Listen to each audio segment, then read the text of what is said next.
Hi YouTube! It's been a long time. This is gonna be Tokyo Tips number...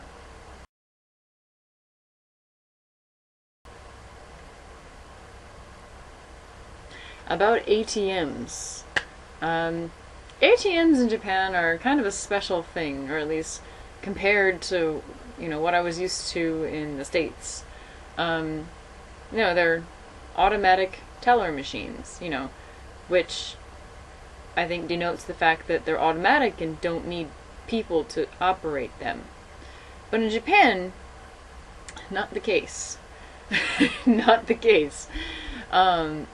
Actually, they're pretty cool. Like if you have like a bank account with a Japanese bank, they're pretty cool about if you go into a bank branch, at least in Tokyo, they generally have plenty of ATMs to work with, because it's crowded.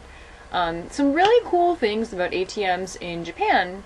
I think actually the coolest thing about them is the fact that if you have a bank account, a Japanese bank account here, and you want to deposit, say you've got your can, I've got mine back there, your can of 1 yen and 5 yen coins. You can't you can't use 1 yen and 5 yen coins in any kind of machine.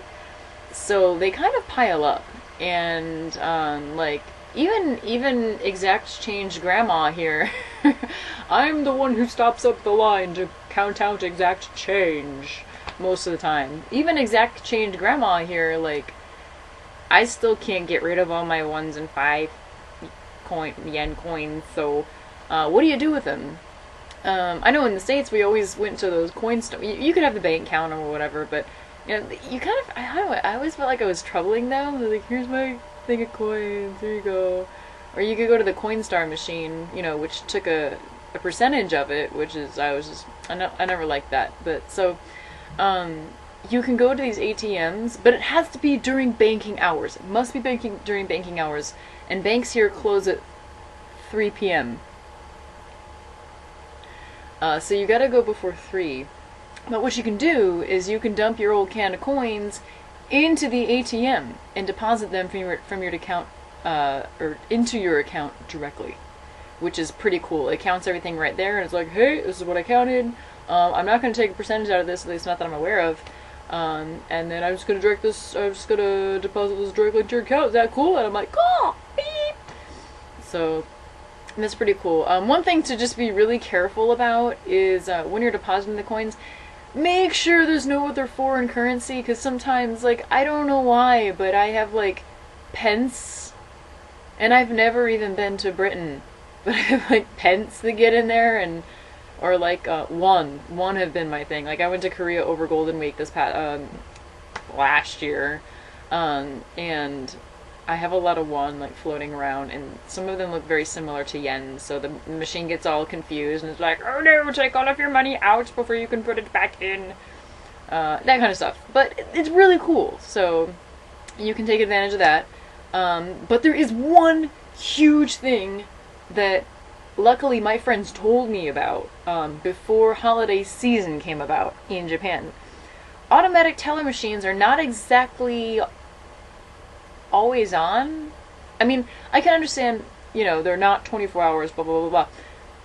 But automatic teller machines in Japan, the majority of them, even sometimes the ones in the convenience stores, shut down during specific holidays. And I'm not talking just one day. I'm talking 3 days or 4. Depending on the time of the year. So, for example, if you need money and you're gonna do something over Golden Week, get your money out before Golden Week starts. Yeah, do that. I thought that some of the 7-Eleven machines were immune to that. Nope, they're not. And another thing also, I think it's mostly Golden Week and New Year's are the 2 big holidays to watch out for, where they're not automatic at all. They just shut them down for the holidays, because I guess machines need holidays too. those were the major key points I wanted to touch on, so it was a Tokyo Tips video, yay!